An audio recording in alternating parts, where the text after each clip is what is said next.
Bem-vindos à Soma dos Dias, um podcast do Negócios. Eu sou o Diogo Mendo Fernandes.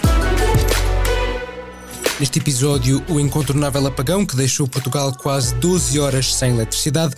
Vamos olhar para este tema de dois pontos de vista diferentes. Primeiro, perceber como aconteceu esta falha que deixou Portugal às escuras e depois o impacto económico que este dia pode ter para a atividade e o crescimento, incluindo os setores afetados. Comigo estão a Bárbara Silva e a Susana Paula. Esta é a Soma dos Dias. Começamos pela parte mais técnica. As autoridades indicaram que o apagão causado por uma falha na rede elétrica espanhola, onde Portugal estava a importar energia. Comigo está a Bárbara Silva, jornalista do Negócios. Bárbara, consegue explicar-nos um bocadinho melhor, ao final de contas, o que é que aconteceu ou o que é que poderá ter causado este apagão? Olá, Diogo. Quando estamos no momento em que estamos a gravar este podcast, e já passaram 48 horas desde que de facto Portugal e Espanha ficaram às escuras durante 12 horas, já se sabe um bocadinho mais do que aconteceu, ainda que não se saiba o porquê que aconteceu. Basicamente, o que terá acontecido, portanto, foram 5 segundos determinantes, portanto, no espaço de 5 segundos foi o bastante para basicamente a rede elétrica ficar sem energia e vir tudo um bocadinho ali por água abaixo. O que aconteceu, portanto, é uma questão técnica, mas a rede elétrica funciona, portanto, tem a ver com questões de frequência e também com questões de tensão. E há uma coisa que acontece na rede, que é: a rede não pode operar sem que haja um equilíbrio perfeito entre oferta e procura de energia. Ou seja, não podemos estar a injetar energia na rede sem que haja consumo, e também obviamente não pode haver consumo sem que haja injeção de produção.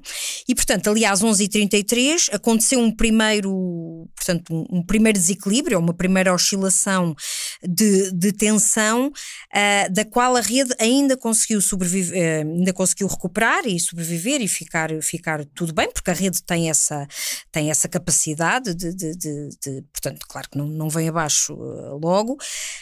Passado 1,5 segundos, como explicou a rede elétrica espanhola, houve um novo evento, e passado mais 3,5 segundos, portanto, do novo evento, a rede já não recuperou e houve portanto, para evitar problemas maiores, a rede espanhola ficou isolada da rede europeia, portanto da rede francesa.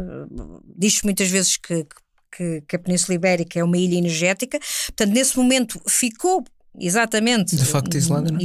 Completamente isolada, e depois a partir daí, portanto, veio tudo por ali abaixo, no fundo em cascata, em efeito de castelo de cartas, e aconteceu uma coisa que ou seja, a rede veio mesmo a zeros, ficou mesmo sem energia, e portanto foi isto que aconteceu. Não se sabe porque é que aconteceu. Há teorias, há quem diga que terá sido um excesso de produção solar, um desequilíbrio, mas basicamente, pronto, agora há que fazer um trabalho. Há quem diga que o trabalho vai ser, ontem falava com o Nuno Ribeiro da Silva, ex-presidente da Endesa em Portugal e ex-secretário de Estado da Energia, que dizia que ia ser rápido, que esta semana já conseguíamos ter um relatório prévio. Depois à noite também ouvi o antigo Ministro da Economia dizer que vai demorar meses, portanto vamos ter que aguardar um pouco para saber de facto ao certo o que é que aconteceu naqueles 5 segundos decisivos. Exatamente. Mas enquanto isso não acontece, hoje assinas um artigo no Negócios que fala justamente sobre alguns alertas deixados pelas duas empresas espanholas, pela rede elétrica e depois também pela Redeia. Achas que não foram levados a sério estes alertas que estavam no relatório manual? De facto, os jornais espanhóis, porque também estão mais em cima desta parte e da parte espanhola, ontem citavam de facto estes avisos que já tinham sido feitos no relatório anual da rede elétrica. Portanto, a rede elétrica tal como o REN em Portugal, é uma empresa privada, ou seja, apesar de ser o operador da rede elétrica espanhola, é uma empresa privada, e tem-se questionado muito também cá em Portugal como é que a operação da rede elétrica pode estar nas mãos de uma empresa privada, mas de facto em Portugal e em Espanha é assim que acontece. A Redeia é a casa-mãe da rede elétrica, e as duas empresas, até porque têm acionistas e têm que prestar contas, já tinham feito este aviso de que havia problemas de tensão, de que havia aqui questões de desequilíbrios na rede. Agora, porque é que não foram levados a sério, ou se eles não os fizeram chegar ao governo, também não se sabe. O que é certo é que Pedro Sánchez, o presidente do governo espanhol, foi um pouco duro e disse que os operadores, referindo-se aos operadores privados, não é? E como eu já expliquei, o operador privado, ele não falou precisamente na rede elétrica espanhola, que é congénere da nossa REN, mas estava subentendido que vão ser pedidas explicações ao porquê é que aquilo aconteceu, porque não é suposto acontecer, e se há uma tónica que tem vindo a passar de toda a gente que fala sobre esta matéria, é que isto é um evento absolutamente inédito, absolutamente histórico, vai ficar para a história do setor energético, porque já tivemos outros eventos, e todos sabemos a história da cegonha, que foi eletrocutada, deixou em 2001, que deixou metade do país às escuras. Depois também em 2021 tivemos um avião, supostamente um avião de combate aos incêndios no sul de França, que terá danificado ali uma parte da linha, mas isso tudo foi rápido, não teve de toda esta magnitude. E só para te dizer que, entretanto, a Repsol, no dia 22 de abril, também lançou um alerta, porque tem uma refinaria em Cartagena, no sul de Espanha, uma refinaria, tipo a nossa refinaria de Sines, em que de facto eles registaram uma paragem inesperada no fornecimento elétrico. Portanto, já havia indícios. Agora, porque é que ninguém tomou cuidado ou teve cuidado para isto não acontecer? É isso que resta saber. Do lado português, a REN não se atravessa com causas, falou apenas da oscilação de tensão, pronto, que de facto, e disse que, e explicou um bocado até mal comparado, mas eu acho que para as pessoas é engraçado, ou poderá ajudar, que é, no fundo é como quando ligamos muita coisa lá em casa e há um diferencial entre a potência contratada que temos e a procura e os eletrodomésticos que estão a consumir, e portanto o quadro vem abaixo, e foi isso, mal comparado, que aconteceu. Portanto o quadro elétrico da Península Ibérica veio abaixo. E o que é que nos garante, no meio desta tudo isto, que esta situação não possa voltar a ocorrer, ficarmos 12 horas sem eletricidade? De novo, também nada nos garante isso, e dos especialistas que tenho ouvido e com quem tenho falado e visto também a falar nas televisões, nada nos garante que isto não voltará a acontecer. Aliás, comentava-se precisamente na segunda-feira que as pessoas estavam muito ansiosas porque não sabiam a origem. Foi ciberataque, foi um acidente, foi um incêndio. Portanto, ali nas primeiras horas aventaram-se várias hipóteses. Mas o que é verdadeiramente preocupante é perceber que isto poderá ter sido não um evento externo, ou seja, não algo que atacou a rede, mas uma coisa que vem da própria rede, que vem do interior da rede, da forma como a rede funciona. Essa que é a grande preocupação, e aí há que agir. O governo português já anunciou aqui uma medida inicial, que é passar de 2 para 4 centrais, que são as centrais que no fundo têm o poder para reiniciar a rede do zero, porque no fundo em Portugal foi isso que teve que ser feito, e segundo ouço, até com algum sucesso. As pessoas dizem, mas demorou muito tempo. Mas é suposto demorar tempo, porque, por exemplo, essas centrais, acho que é e comentava a Ministra do Ambiente comigo ontem, que Por exemplo, uma das centrais, só à sexta vez é que conseguiram ligá-la. Portanto, ligavam, vinha abaixo, e portanto tem que ser ali.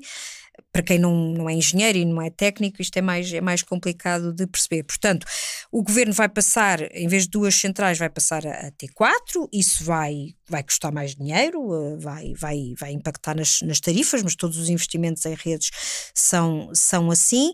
Depois há a questão também, deixa-me só acrescentar, Diogo, há aqui a questão e há aqui uma teoria de que isto poderá ter sido, uma teoria que ganha força, que isto poderá ter sido um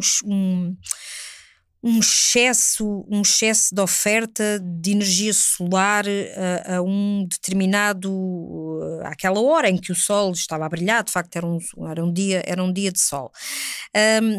Nuno Ribeiro da Silva, quando falava com ele ontem, dizia que isso não fazia sentido nenhum, porque se havia energia solar em excesso, a possibilidade que ele não negou, mas a quem cabe gerir esse excesso é precisamente o operador da rede, é precisamente a rede elétrica. Portanto, até pode haver um excesso de energia solar, mas não pode ser permitido que ela entre então assim na sua totalidade na rede para não criar estes desequilíbrios. Pronto. Depois há outras questões, há questões de inércia, que pronto, para quem gosta mais destas questões técnicas, a rede precisa sempre ali no fundo, de ser alimentada no fundo com um feed constante de energia que as renováveis não conseguem fazer, ou seja, só as centrais térmicas, seja a gás natural, seja a carvão, é que conseguem fazer essa inércia. Fala-se também de redundância da rede, de resiliência, de dar mais inteligência à rede para haver mais dados e, portanto, agora temos que esperar um bocadinho. Toda a gente diz que, portanto, mal se saiba, vão-se tirar ilações, vão-se tirar lições e no fundo é esperar que, de facto, as entidades competentes aprendam com este erro. Nuno Ribeiro da Silva falava também que não descartava erro humano, ou seja, atirando de novo um bocadinho as questões para de facto quem estava à frente do painel de controle da rede elétrica não ter atentado aos avisos que vinham da própria rede. Portanto, vamos esperar todos que para bem da economia e para bem dos 2 países, que não se volte a repetir. Muito obrigado, Bárbara, com a explicação possível sobre esta falha generalizada de energia em Portugal. E agora o impacto do apagão para a economia. Fábricas e transportes parados, supermercados fechados, voos nos aeroportos desviados. Este apagão deixou Portugal sem eletricidade e limitou fortemente a atividade da economia portuguesa durante cerca de 12 horas. Comigo está a Susana Paula, jornalista da secção de Economia de Negócios. Susana, como é que esta falha afetou a atividade económica? Imagino que de alguma forma. Sim, olá, boa tarde. Em primeiro lugar, queria aqui dar um panorama por setores. Claro que com o apagão e sem eletricidade, os setores mais afetados foram os mais intensivos ou mais dependentes de energia.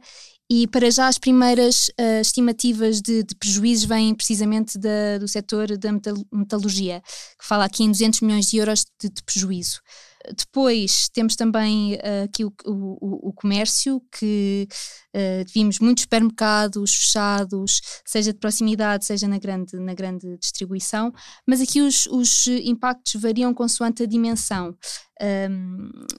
Nós no Negócios fomos fazendo o levantamento e falando com diferentes associações representativas dos setores.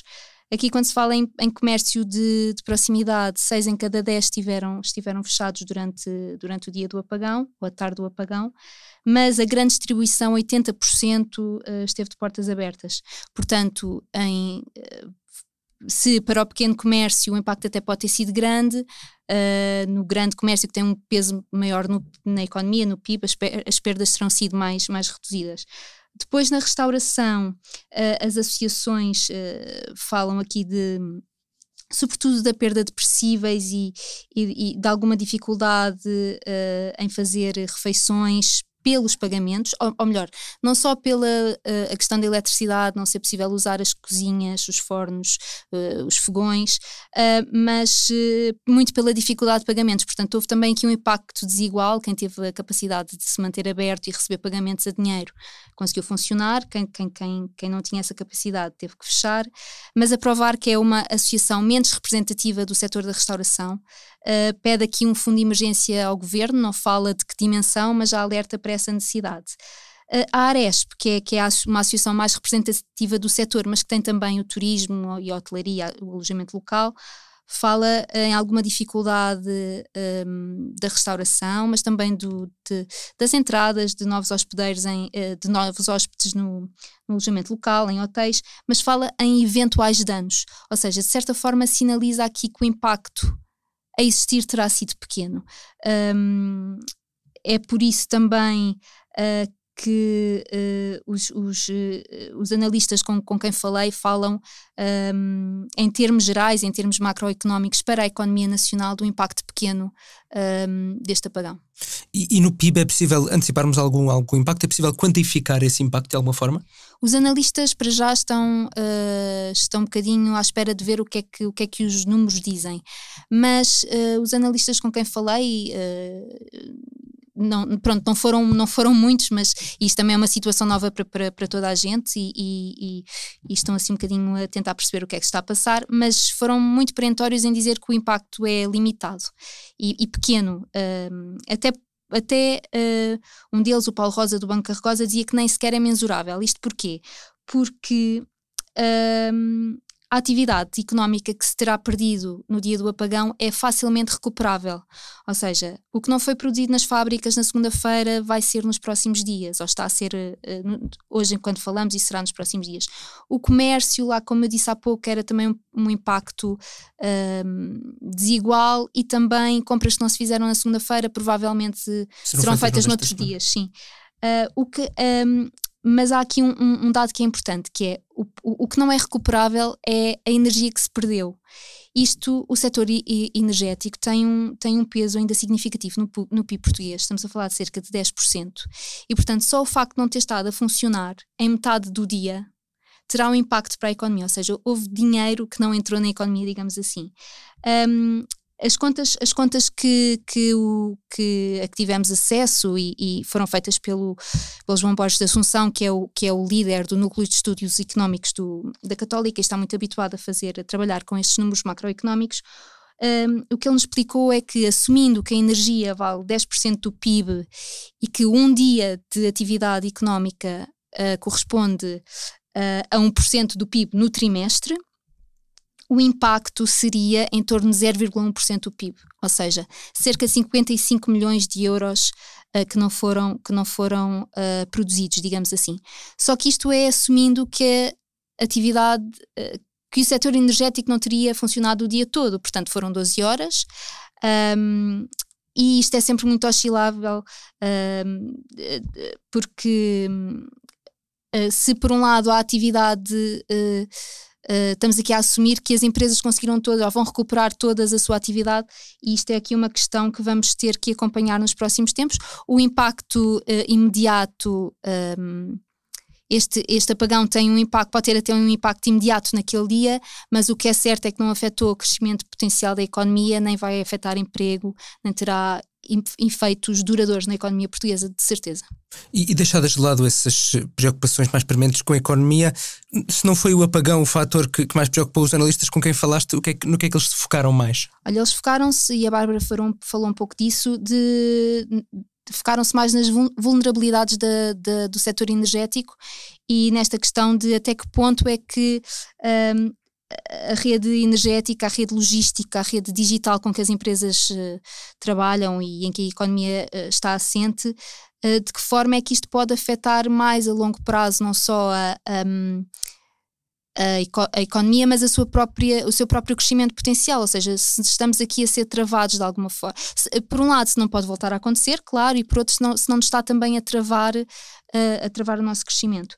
Depois, uma questão que eu achei interessante e foi levantada pelo Paulo Rosa do Carregosa, é que fala-se muito do euro digital do Banco Central Europeu, fala-se muito da criptomoeda, mas estes apagões vem mostrar que o dinheiro físico em momentos de aperto é que continua a valer e continua, de certa forma, a salvar-nos em momentos de aperto.